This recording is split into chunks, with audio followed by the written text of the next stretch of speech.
Welcome everyone watching. Thank you for tuning in.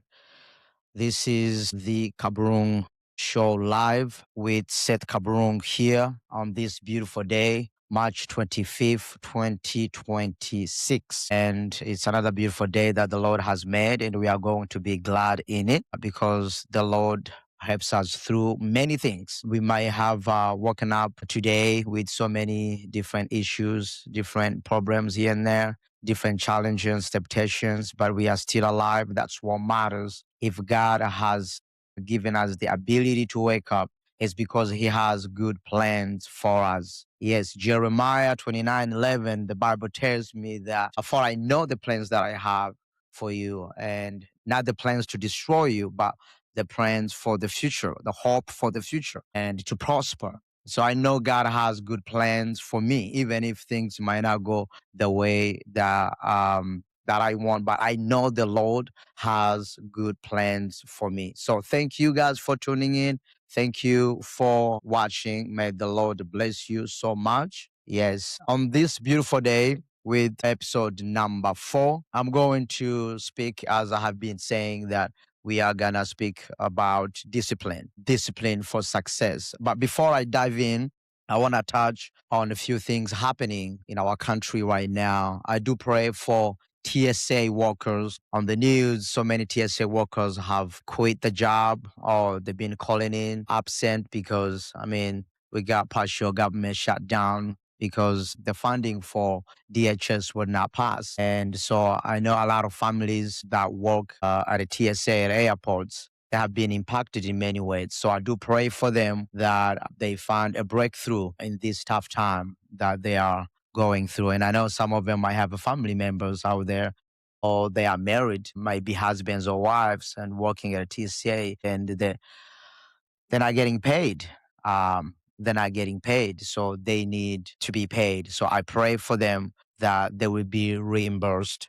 The Senate or the Congress decides to fund them. And I also want to touch base on another issue that is happening in our country uh, currently. And I don't know if you guys seen on the news that YouTube and Meta, Facebook or Instagram, were sued by a family because the family claims that their child was addicted to social media. And this platform, they have made it to the point it is addictive, which I find it very hard to believe, in my opinion. Okay, this is my opinion, and everybody might have their own opinion on this. But I think, in my opinion, that parents, we have a responsibility to make sure that our children are having a certain time on social media. Okay, we can't let them be on social media, whether it be YouTube, whether it be Facebook, Instagram, X, whatever social media. We can't let them be there for a long time. We have to time them. And if we do not time them, then of course it is going to be addictive. And I think nowadays we parents are failing when it comes to this. And if we're gonna keep suing the government or suing the companies because of this and that, I don't think that is a good way to parent. And our kids will grow up in a very bad way. And I don't think this is the way we should be parenting our kids. We need to be responsible for our own children, make sure we are, disciplining them, make sure we are, grounding them for whatever reason, and also timing them on social media, and not just social media. And there is a lot of games right now they are playing that they can be addicted to. And it's all about discipline, as I'm going to speak today. It's all about discipline, disciplining your child. There's nothing wrong with YouTube, nothing wrong with gaming, nothing wrong with Facebook, Instagram, nothing wrong with all that. But it all comes to discipline. We have to find a way to discipline our kids. We need to find a way to discipline these children, that they need to have a certain time on social media, that they cannot be on social media for a long time. Okay, that they can be on this platform for a long time. we have to set up a certain time that they can be on social media, that can be on YouTube, they can be on games, to make sure they have limited time and also discipline for other chores at home, like washing dishes or cleaning their rooms and doing some other chores at home, and also do some outside, exercise, get out, play. Back in the days when I was young, we didn't have TV, we didn't have all this technology. We spend most of our time outside playing with our kids, with our fellow friends, kids like us. And I do believe, in my opinion, those times were golden times. And you grow up knowing things around you, grow up understanding your environment and how the world works. Now growing up in a room where you are there 24/7 hours, you go from school to that room to it's yeah, no. We need to find a way to discipline our kids. We need to find a way to raise our kids in the right direction, make sure we are not, allowing them to be addicted to these platforms, to be addicted to these social medias and things like that. So, where the jury have granted the family $3 million from these companies because the judge found Meta and Google liable to these, addictive things. It's a really sad world that we live in. That we parenting has become suing other companies for us to fail responsibilities to raise our kids. And then now we're gonna blame what? The companies. We're gonna blame this. We're gonna blame that. We're gonna blame this. Might as well blame, some, fast food restaurants, because some of addicted to those foods. We go buy them, we go buy them, and there's nothing wrong with those fast food restaurants, because guess what? It's about me, that I have to limit myself, that I have to discipline myself. How many times do I need to go buy that food? How many times do I need to be on social media? How many times, do I have? How much time do I need to be on platforms like this? To play games, to be on Instagram, X, Facebook, YouTube, whatever platform that I go on. I think it's about time that we parents wake up, okay, take responsibility. I know we are busy with work, we are busy with business, we are busy with life. It's understandable, but I think it is also important that we wake up and start raising our children in the right direction. Make sure we are limiting them time wise on how much time they can be on social media, how much time they can be playing these games, how much time do they have with this, TVs and stuff like that, and find other activities out there to do. Take them out, go out, take one day out, just go out and get them away from the house. If you have a backyard, take them outside, play, do something, let them interact with other friends, let them interact with each other.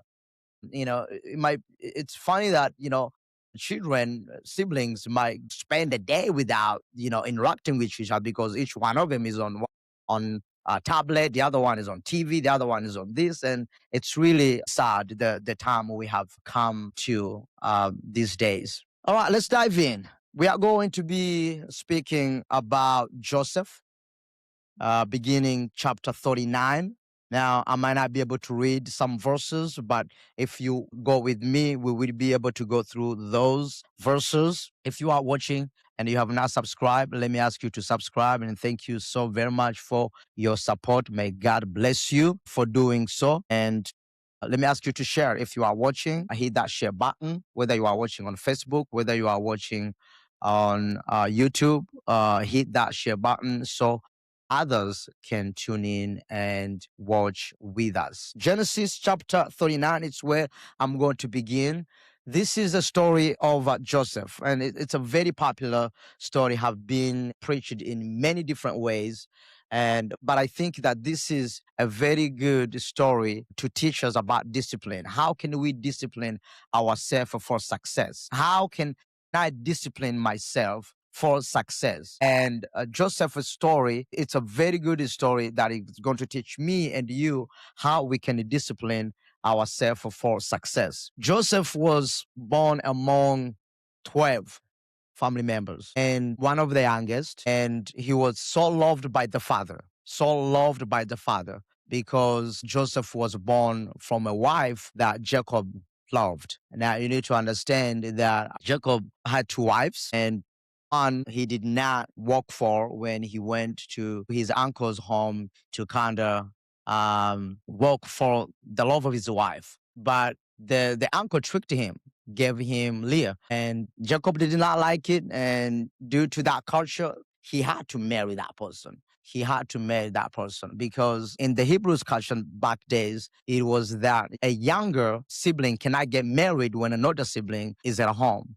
And so Jacob, when he went to ask for a wife, and Rachel was younger than Leah, and but kind of uncle kind of tricked him to it's like, okay, you're just gonna work for me 7 years and we're gonna go through this. And 7 years pass by, like, hey, you know the rules, younger cannot get married until the older is married. So you lied to me. This, I worked for Rachel, this and that. But well, it is what it is. Now you're gonna have to work for me another 7 years. Now, I do believe with the trick, Uncle did not want Jacob to leave because since Jacob enters his uncle's home, he was so blessed. The Bible says that his riches multiplied. Each day he was getting richer and richer and richer and richer because of the blessings of Jacob. Jacob has become a blessing to his uncle. And for some reason, his uncle did not want to let Jacob go. He wasn't ready because he felt once Jacob leaves, now he's gonna have to come back to those old days because he saw blessings through Jacob. So, and he did whatever he can to keep him there as long as he can. So you're gonna work for me for another 7 years if you want Rachel, because Jacob loved Rachel that much. The Bible tells me that another 7 years became like 7 days for Jacob because he had so much love for Rachel. It did not matter how many years it took him to work for Rachel. Okay, 7 years turned into 14 years. And those 14 years was nothing to Jacob because he so loved Rachel. So Joseph was born from Rachel, the wife that Jacob loved. Okay, because Jacob did not love Leah as much as Rachel. The Bible tells me that Rachel was not able to give birth to children. Okay, was not able to get pregnant, and God did that on purpose because he did not love Leah as much. He did not love Leah as much as he loved Rachel. So maybe there was an attempt to see if Jacob can love Leah, as much as he loves Rachel, if she's going to give him children, and she gave child and a child and a children, and a lot of kids. But again, Jacob still loved Rachel no matter what. And after many years, God was like, you know what? Yeah, I'm just gonna give you some kids. So Benjamin and Joseph were born from a wife that Jacob loved. And Jacob loved these two children so very much to the point the other older siblings started to get jealous. The other older siblings were not okay with it. Okay.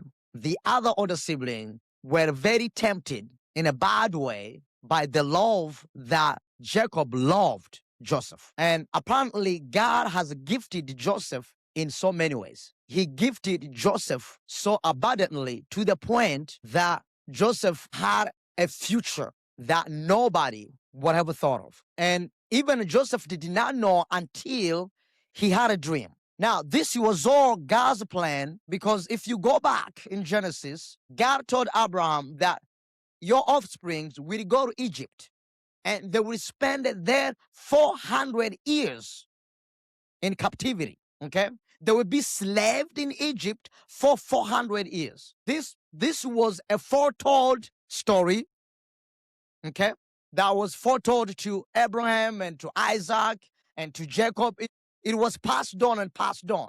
And this was God's way of fulfilling that foretold promise. And when he promised this to Abraham, Abraham did not have any child. Sarah could not get pregnant. Sarah could not give birth to any child. But God promised Abraham that your offsprings will be slaves in Egypt. So God used Joseph to get his family to Egypt. Okay. which we're going to get into that. We will get into that later on. Follow me here. And for Joseph to be or to reach that dream, to reach his goal, he had to go through many trials. Okay? He had to go through many trials. Let's read Genesis chapter 39. Genesis chapter 39. Let's go back a little bit. Let's go back a little bit. Let's go to 37. Okay? I'm going to come back to 39 later on. Let's go to 37. Joseph, a young man, I'm reading verse 2. Genesis 37, verse 2. A young man of 17 was tending the flocks with his brothers, the sons of Bilhah and the sons of Zilpah, his father's wives, and his brother, and he brought their father a bad report about them. Now, Israel loved Joseph. Israel is Jacob. Loved Joseph more than any of his other sons because he had been born of him in his old age, and he made a richly ornamented robe for him. When his brothers saw that their father loved him more than any of them, they hated him and could not speak a kind word to him. Okay. Now, this might be a bad parenting in some ways. Okay. When you have several children, you do not want to love one child more than the other. Now, if you do not want to show that. There's nothing wrong with, loving one of the child more than the others. It's impossible for the parents, but you do not want to show that. Obviously, he loved them all. He loved them all, but he had his favorite. Okay. He had his favorite. And it's just that he really could not hold himself, okay, to the point he showed it to everybody, to other siblings, that this is the child that I love the most. This is the child that I cherish the most. And this is the favorite child of them all. And they noticed that. And it made them mad. It made them hate Joseph. Okay. And I do believe, in my opinion, in my professional opinion, that God allowed that for purpose. There was a reason why God allowed Jacob, Israel, to kind of show the love he has to Joseph to other siblings. That way other siblings can hate him so he can accomplish his mission, okay, through the hate that the siblings have on Joseph. Because God has so many ways he can use for someone to accomplish God's mission. Remember in the previous episodes that I've spoken that every aspect of our life is God's mission, is God's goal, is God's plan. We might not understand it, but nothing happens in our life for a surprise or for no reason at all. Everything that happens in our life has a plan. Yes, we might not gonna like it, and we will not going to like it at all. But it is God's plan that he has for us so he can accomplish what he has promised or what he has planned a long time ago before you and I was born. Because we have a task to accomplish on earth. And so God used Joseph, the brothers of Joseph, the hate they have towards him. God used that to accomplish the mission or the plans or the dream or the foretold the promise he has promised starting to Abraham. So they did not speak any kind word to Joseph from now on. You can imagine the conversation between Joseph and his brothers. It was always tense. It was always argument. It was always not good at all, okay? Because the Bible clearly says that they did not speak any kind word to Joseph from there.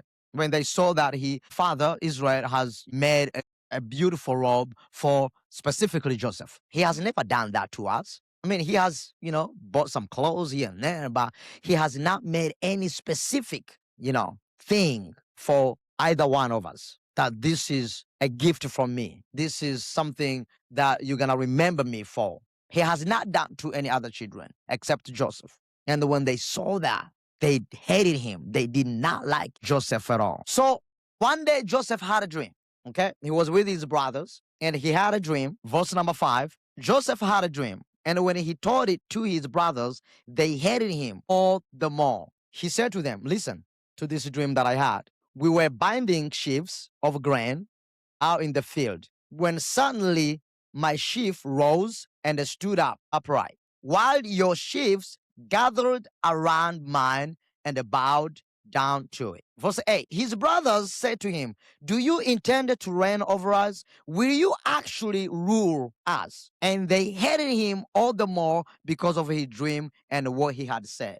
Now, this is it's getting worse. It's not getting any better. Now he has dream. Now remember, Joseph is innocent here. Joseph loves his brothers. Joseph has nothing against his brothers. He's very innocent. He's just communicating normal conversation to his brothers. Okay, this is what I dream. Okay, nobody knows what they are going to dream. And I'm sure Joseph did not even understand what that dream was. He just said, I just had a dream. And this is a very strange dream. Of all the dreams that I have dreamed, of all dreams that I have dreamed in the past, this one is very little bit strange. It actually looks like it might be more actual, okay? More lively than other dreams. It's very strange. So listen to this. And he told his brothers his dream. My sheaf was, rose up, and meanwhile yours bowed down, okay, around me. His brothers clearly understood what that dream is, that they bow down to Joseph, that Joseph, for some reason, he's going to rule over them. Now, Joseph does not understand this, as I said. He's very innocent in this situation, okay? He's very innocent in this situation. Because if you continue, since time is not on my side, if you continue, he also had another dream. And the dream was that the sun and the moon and the stars bowed down to him. And this kind of little bit annoyed his father. Remember, the father that loves him, the father that, that favors him. It kind of annoyed Israel, Jacob. It kind of annoyed Israel for a little bit. Okay, so, and the father was like, okay, so you telling me and your mother will bow down to you? Okay.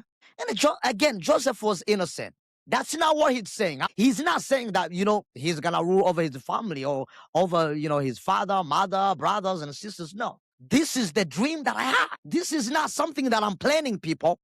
I'm finding myself in this situation. This is what God has planned for my life. This is just the life that I'm finding myself into. I have nothing to do with this. It's just a dream. And for some reason, these dreams are strange. They are more lively. They look like they are going to happen. That's why I'm telling you these dreams. I have never told you any other dreams that I had in the past. But for some reason, I feel like I have to tell you this dream because this dream involved the whole family. Now that the parents are involved in this, that the sun and the moon will surround me and bow down. But again, Israel, Jacob, kind of kept that in his heart. That, yes, he was annoyed about it, but did not diminish any love he had. Did not anyhow take away the favoritism he has towards Joseph. But guess what? The hate the brothers had against Joseph even multiplied. Okay? They hated him even more. Okay? And after the second dream, when he told them about that, okay, they even planned to kill him. Okay? Because they knew since he's continuing to dream, this dream is going to come true at some point. This dream is going to come to life at some point. Someday, this dream is going to come to life. So they had a plan. We need to get rid of him. We need to kill him. We are in a bush. We are in a field. We are tending sheep and goats and whatever animals that we're tending back then. So we got to find a way to get rid of him. And then we're going to tell the father that, a tiger or a lion or something devoured him. Okay. But one of his brothers was like this. Okay, guys. Okay. I know. I'm with you. I'm with you on this. We don't like Joseph. We never liked him. Okay. That little boy is a very annoying boy. I know. I don't like him either.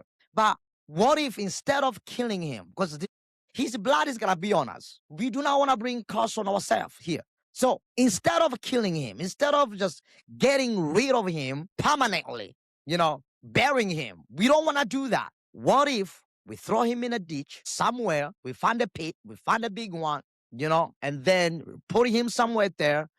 Hopefully somebody, will see him and take him. He's going to be alive somewhere. He's going to be alive somewhere. Okay? He's gonna be living a life somewhere, but not with us. At least his dream will not come true. Wherever he's gonna find himself at, he's gonna stay there. He won't be with us. But killing him, that's too much to bear. That's too much to carry on us. And it's gonna be really bad. Okay? So let's do that. And then we're gonna tell the father that, hey, look, an animal devoured him.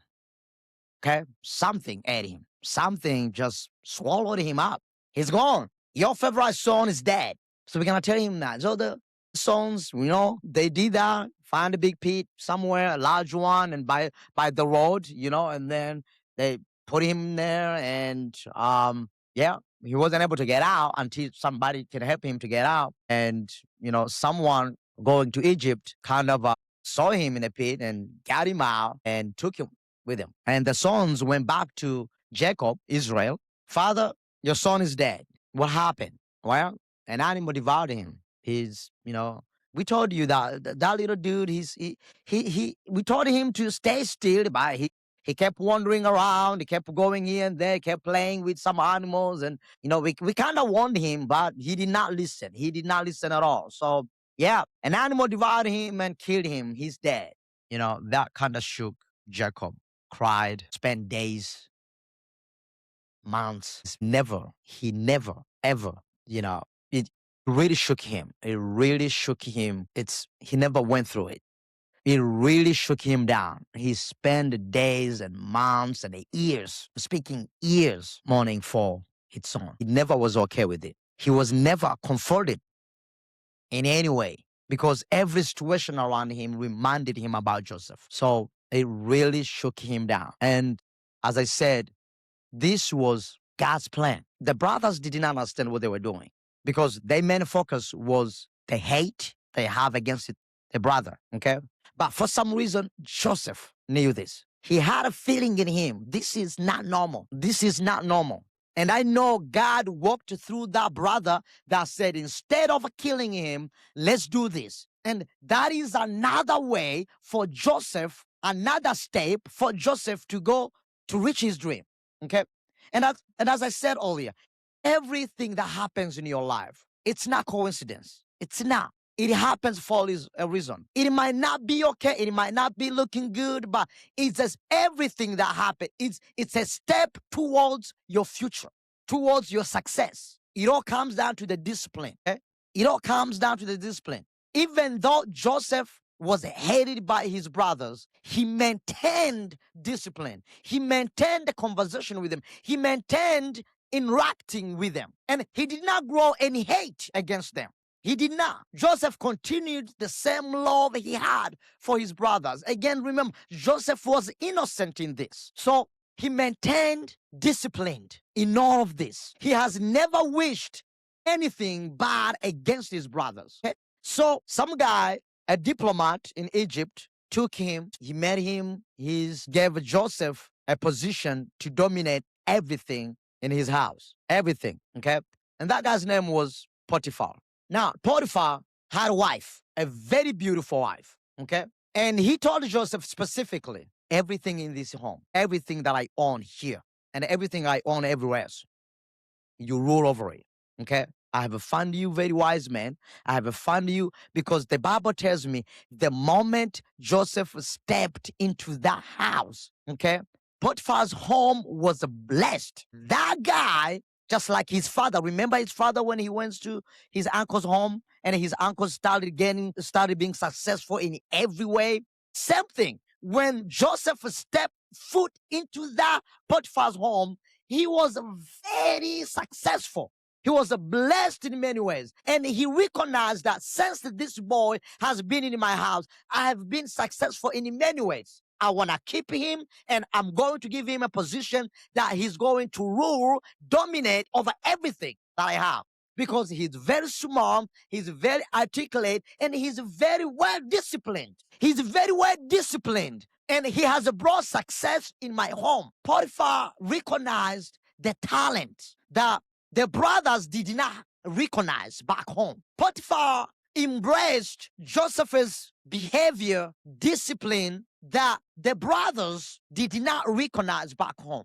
Potiphar recognized the intelligence that Joseph had that the brothers did not recognize back home because they were filled with hate. And sometimes anger, hate, or whatever we have against somebody can block us to see the beautiful side of that person, the intelligent side of that person, the important side of that person in our lives. And sometimes we miss opportunities because we do not, there is something that we have against that person that make us not associate with that person in anyhow. I do believe that his brothers could have benefited a lot in that dream because they focused on bowing. So we're not going to allow him rule over us. Instead of focusing on the success, okay, we're gonna bow. We don't know whether we might not. But this boy is blessed. This boy is not normal. This boy has a future, and that future can help us. But what I love about our God is that even if some people won't recognize it, God will have so many millions way that he can use to make sure that plan is fulfilled. This is the God that I worship. This is the God that I worship, that I praise, that I preach about. So everything was successful in Potiphar's home. And to the point that the wife of Potiphar started admiring Joseph, a successful man, intelligent man, and well-disciplined and very handsome. Joseph was very handsome. So the wife started admiring sexually Joseph. So this is where the test comes. Let's read. Let's go back to where I started, 39. Genesis 39, we are going to start with verse 7. And after a while, his master's wife took notice of Joseph and said, "Come to bed with me." Okay. But he refused. "With me in charge," he told her, "my master does not concern himself with anything in the house. Everything he owns, he has entrusted to my care. No one is greater in this house than I am. My master has withheld nothing from me except you, because you are his wife. How then could I do such a wicked thing and sin against God?" And though she spoke to Joseph day after day, he refused to go to bed with her and even be with her. This wife, this woman tried many times. But remember, Joseph focused on the dream. He did not want to sin against the master because it was the master, but he did not want to sin against God. Okay? He considered everything that he's doing, he was doing it for God. Even though that I'm serving my master, but there is a greater master that I'm serving, my God. And I do not want to sin against my God. Everything that I do is for my God. It's not for me. It's not for my master. It's not for anybody. Okay? Laying on bed with you is sinning against my God. That's where a lot of us miss this point. When a man or a woman try to go outside of their marriage, they're not only sinning against their spouse, but against their God. If you are a truly Christian, if you are a truly man and woman of God, every aspect of your life should be to please God. It's not about pleasing your spouse, okay? It's about pleasing God. And if you do everything in your marriage, if you do everything in your business, in whatever you do as a single man, as a single woman, if you do it for the glory of God, you will be successful. You will be disciplined. Because the Bible tells me this: the beginning of wisdom is the fear of the Lord. If you fear God, you will not sin against him. If you know that every move that you make, God is watching. Your spouse might not know what you're doing. Your friends might not know what you're doing. Your pastor might not know what you're doing. But the Lord knows exactly what you are doing. He sees every move you make. No matter how hard you're gonna try to hide it from your spouse, to hide it from your brothers, your sisters, your siblings, your church members, your pastor, or other partners you work with at that business. No matter how much you try to hide it, the Lord sees it. Yes, my master might not know that I have slept with you, but my greater master who art in heaven will see it and will punish me for that. And I'm not going to get to my dream. I have a dream that I'm focused on. I will maintain my discipline. Nothing that is going to block me or to stop me from reaching that dream. And your lack of discipline might block you from having that beautiful marriage you have dreamed in all of your life, because you are not disciplined. Your lack of discipline might hinder all my black blessings for your business, for your church, for your house, for your job. If you're not disciplined enough, you're gonna get fired. Because if you're not disciplined, your bad behavior might lead you to do things you're not supposed to do at work, and it gets you fired. That career that you have been dreaming all of your life might just disappear in a moment because of lack of discipline. And Joseph was not ready to lose his dream. I know what I have dreamed. I do not understand it fully, but trust me, it will happen. And I'm focused on that. I don't know when it's going to happen. I don't know how it's going to happen. I don't know where it's going to happen. But I do know I have a dream, and I'm going to focus on that dream until it is fulfilled. And it is going to be fulfilled. And what I'm going through might be test. So I'm not going to allow anything at all to stop me from reaching that dream. Joseph maintained his focus, and his focus was on the dream, because he knew the dream came from God. If you understand that your business is not just yours, but God gave you that business, then you would be loyal to your God.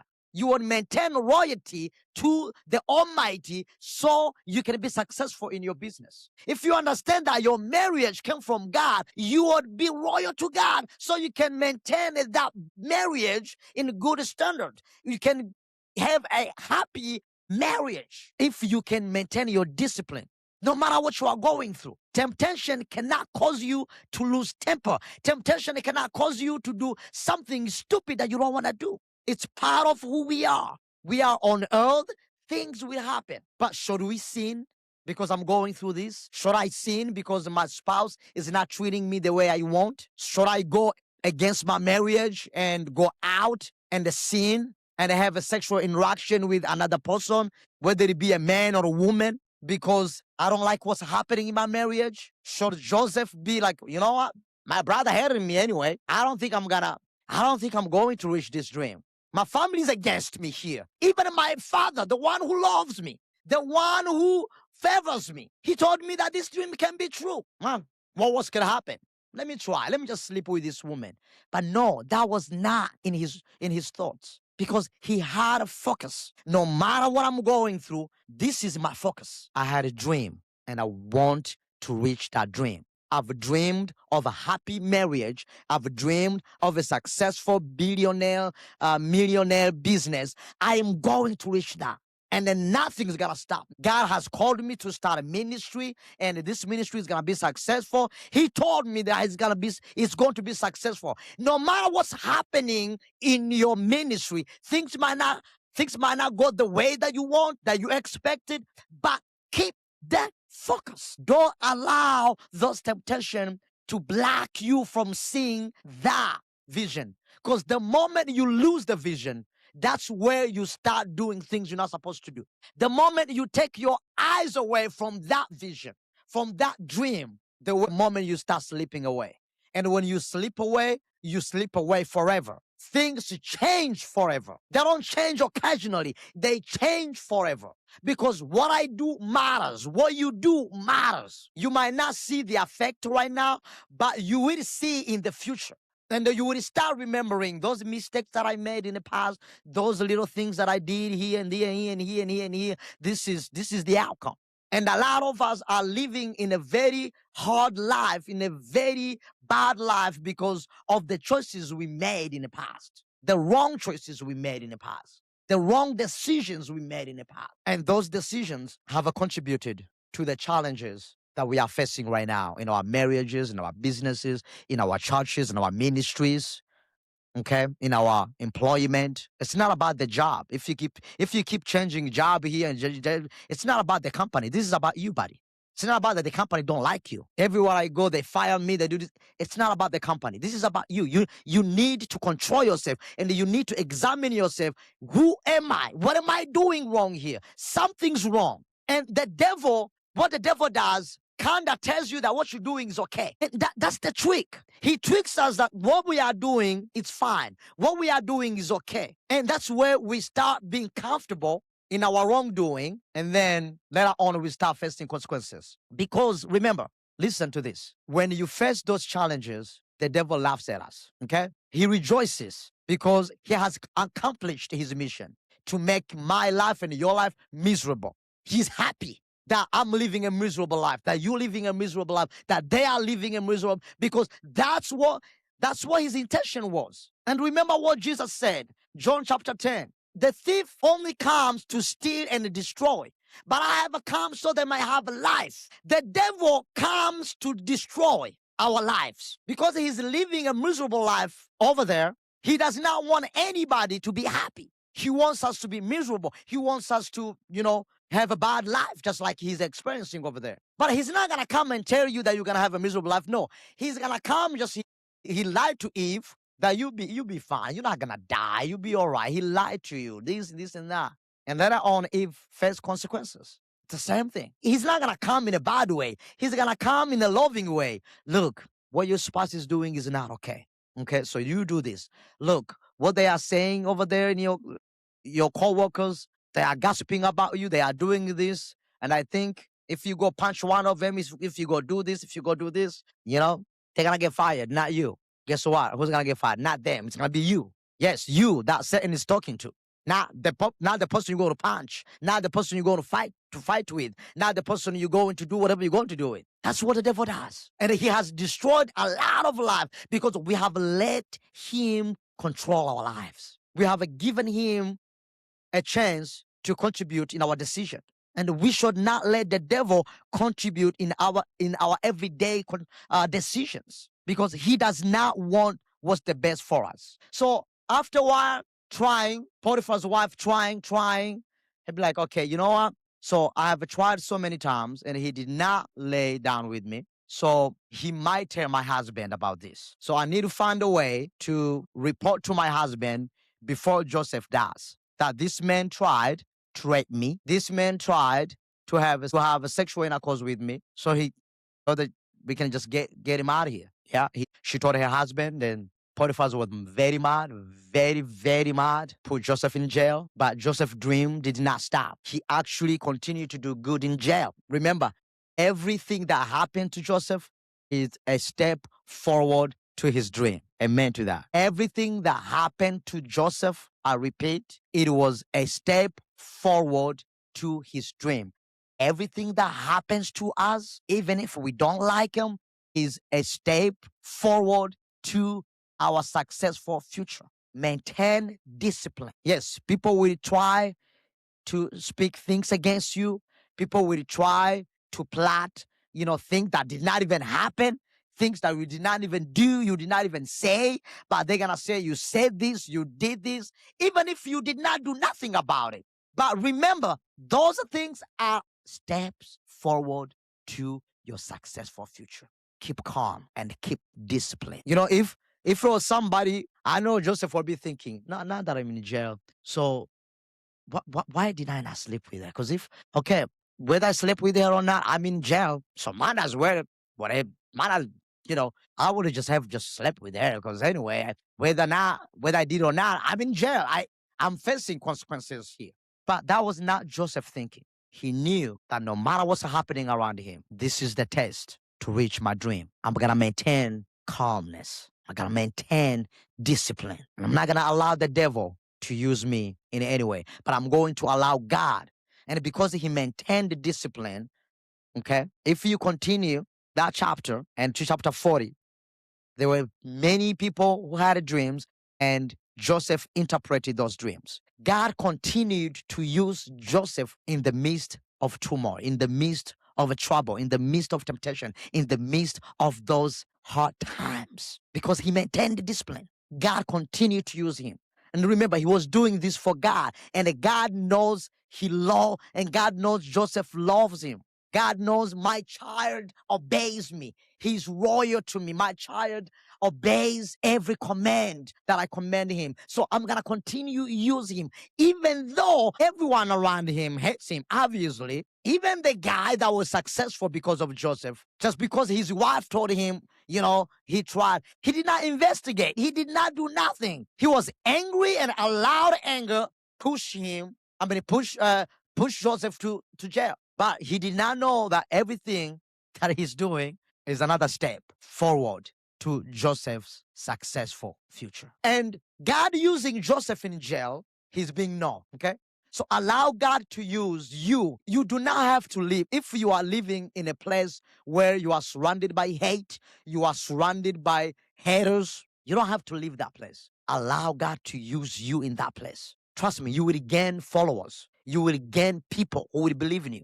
Joseph gained followers in a jail, in prison. Outside the prison, everybody hates him. Not just Potiphar's family, even his own family. But inside the jail, he has gained a couple followers because they dreamed. They did not understand the dream, but Joseph interpreted those dreams. And they loved Joseph. They started gathering around Joseph. This is a very intelligent man. Dude, how do you end up in a place like this? You sound like you are a very smart man. You sound like you are a very intelligent man. How did you end up in jail? Started surrounding him, talking to him, having conversation with him. This is not normal. This guy might be in jail for false accusation. Because when we look at him, he's a very disciplined man.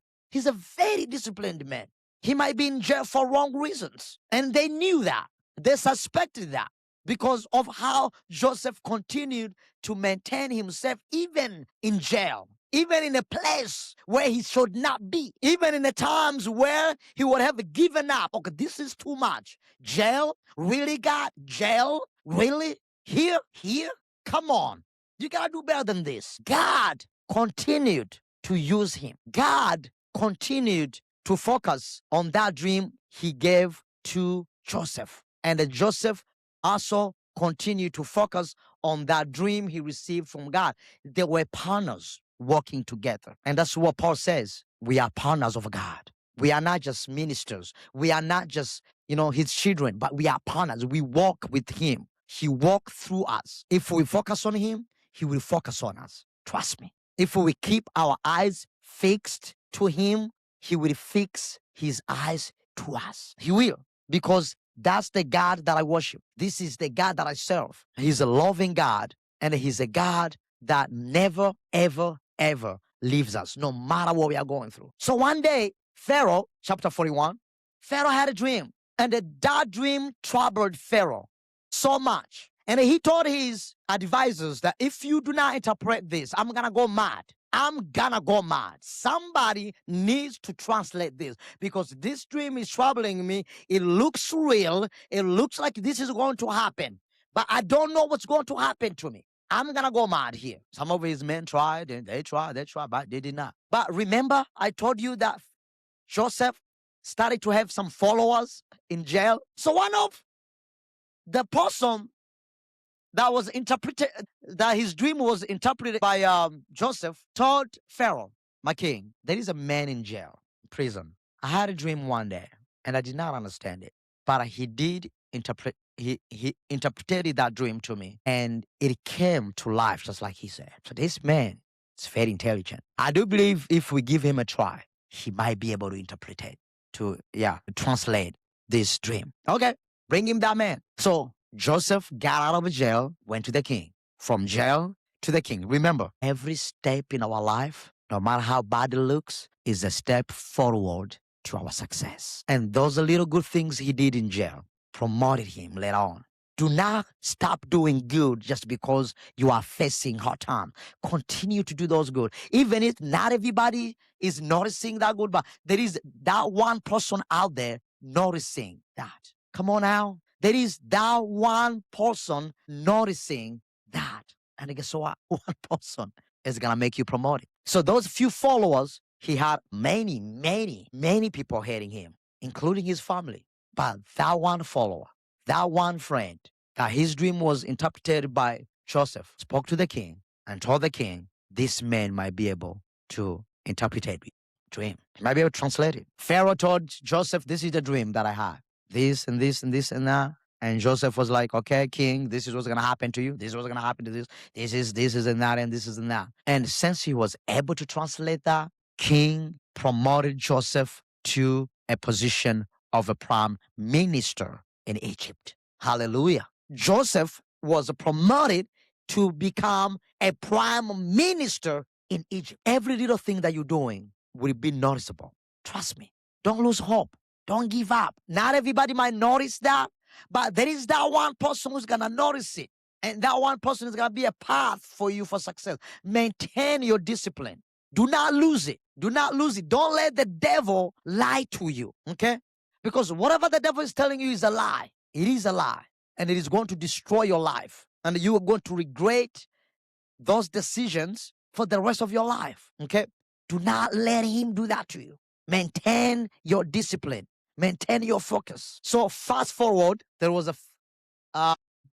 back in the Hebrews country, in the Canaan land, there was a famine and there was no food. Nope, nothing. People had to go out to get some food. Remember the brothers that threw him in a pit, sold him? Okay. They went to Egypt looking for food. This time, Joseph is the prime minister. Okay. So they went to Egypt asking, who can we speak to get food? There is a great famine in our country and people are dying with hunger. People are dying. They don't have food. The land is dry, completely dry. Who do we speak so we can get some food from you guys? To Joseph. Now, remember, Joseph was a very young 17-year-old when they saw him, and he's a grown-up man right now. They did not recognize, but Joseph recognized them, but they did not recognize him. And the Bible tells me this, that Joseph tried him. He wanted to tell them about him, but he maintained. Boy, man, that boy was really disciplined. If it was me or somebody, hey, you remember me? Yeah. This. I would have thrown them in jail. I would have killed them. I would have done somebody. I would have gotten revenge. But that boy was a very disciplined. And before I would have thrown them in jail, I would have told them, look at me now, boys. You remember me? Yeah. Remember the dude you called the dream boy, the dreamer? It's me right here.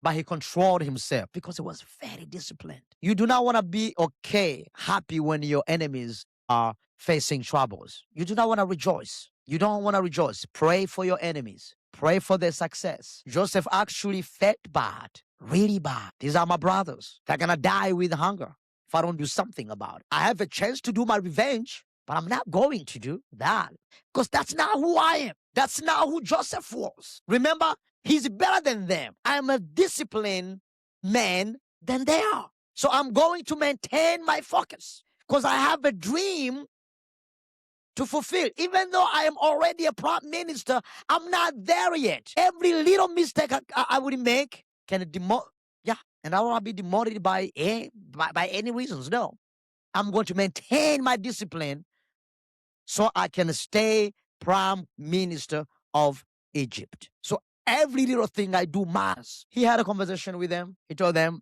next time I want you to come back with my father. Well, he did not say like that, but tell them, do you have a parents? Yeah. They're still alive? Yeah. Mom and dad are still alive? Yeah. Wow. He wanted to cry, but he kept. That man was very disciplined. He held it. He kept hold of it. And he asked them, I want you to go back. If you want me to give you food, go back. Because I want to talk to your parents first. If you bring your father and your mother here, I'm going to give you what you want. Everything that you want. Matter of fact, I might have you live here. You might not want to go back there. If you come with your parents, I will give you a land. I will give you a place. You're going to live here. You don't have to go back to wherever you came from, to that hunger, okay? You will stay here and you will have everything that you want, and I will order some men to work for you to make sure you have everything you need for your life. Is that what it is? Yeah. So they went back, told their father, we spoke to this prime minister. He's very kind. And he said, if we take you with us, he might let us live there. Jacob was like, but I have everything here. Do you want me to leave my land here? You want me to leave my richness here? Everything that I hear? And the boys were like, look around you, father. What do you have? Look at this famine. Look what's happening. Hunger all around us. Even the things that we have left, they are going to perish. We got nothing here, and we don't know how long this will take. It's been like this for a long time, and it might continue for, I don't know how many years it's going to be, Father. We got to get out of here. We got to go. And this prime minister sound very genuine. And he said, see, he sees you, trust me, he will let us live there. And Israel loved that land, loved his home. They finally convinced him, left the country to Egypt. When Joseph saw his his father, he could not hold himself any longer. Pulled out, cried. And everybody started looking at each other. Why is he crying? What's going on here? What's up? He's crying, buddy. Somebody bring tissues. Somebody do something. And Joseph revealed himself to them. I am Joseph, the one you sold. My son is alive. That's what Jacob said. Jacob cried. Israel pulled out in tears, hugged Joseph. They hugged for a long time. They kneeled around him. And that dream came true. Father, mother, siblings, they all kneeled around Joseph. And the dream was alive at that time. Picture right there. They don't even know. They don't even know. But for some reasons, for a period of time kneeling down, even the father and the mother, they kind of remembered, oops, yeah, that dream is here. This is it. Joseph was so genuine, kind, gave his brothers land, places to live, and took care of his father and mother because of all discipline. It's not too late. Okay? It's not too late. You don't have to lose your marriage because of your behavior. You can change right now. If your spouse will allow that progress, it's not going to be the same anymore, for sure. Because some mistakes have been made in the past. Some trust has been broken in the past. But it's not too late. If you are not divorced already, if you're not separated already, it's not too late to work on that dream. Keep fighting for that dream. If they have not fired you at work, it's not too late. If you love that career, whatever you do, in a medical field, in a law field, whatever, offices, whatever department you work in, whether you work in the government, whether you work for a certain company, it's not too late. It's not. All you got to do is realize who you are and maintain discipline. You need to watch how you speak to people. You need to watch how you speak to your spouse. Everything you do matters. You need to re-examine the decisions you make. You want to make sure those decisions are for the better, not for the bad. And sometimes some decisions we make, not everybody might see them okay, but make sure it is a good decision for you and God. Remember, everything you do for your marriage, for your family, for your ministry, for your business, for your employment, you are serving God through that company. You're not just serving your boss. You're not just serving that company. You're serving God. You are serving the Almighty God. And every decision that you make should matter to Him. Your company might not see it fit, but if God sees it fit and God has promised you that company, career in that company, you're not going to be fired. Just make sure you do it in a smart way. Just because the God is on your side, it doesn't mean you have to be stupid. Just because the God is on your side doesn't mean you have to be very, led by emotional. Don't allow your emotional state to influence your decisions, to influence your action. Take time and pray. Take time and speak to God. Take time and make sure that the decision you're taking is the right decision. Because if you're going to rush into it and then you're going to realize later on that is the bad, now you are going to face consequences. So take time. It's not too late. Joseph was able to manage maintaining discipline all the way. And some of us may not have done that, might have slipped one way or the other, might have made wrong decisions in the past one way or the other. But it's not too late. We are still here. That's what matters. We are here. We are alive. Whether you are renewing your marriage or whether you are trying to move on with another spouse, with another man, with another woman, it's not too late to reach your dream. Whether you are trying to move on with another company, you've been fired from this company, now you are trying to get to another company, it's not too late for your career.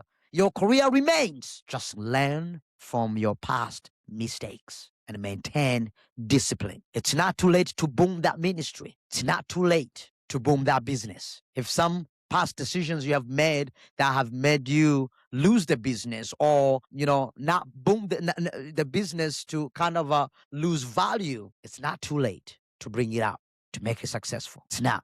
Just learn from your past mistakes. And just also, remember that those decisions might have extended how long is it going to take for your success to be fulfilled. Challenges that you are facing, that I'm facing, have derived from those bad mistakes that I have made in the past. It's not for me to run away from them, but I should be disciplined to face them with a renewed mind, renewed strength forward, because we can do this. and we will do this. And we are able to do this. Trust me, we are more than conquerors. We are called for a better purpose. And God is with us all the way. No matter what happens, is with us all the way. So my brothers and sisters watching me, I'm calling you to examine yourself, to recheck yourself. Look around you, reflect on your past. Sometimes we try to run away from the past, but sometimes it's good you reflect on the past and kind of remember the bad decisions that you have made, that I have made, that is causing me to live the life that I'm living right now. It's not to remember that past because you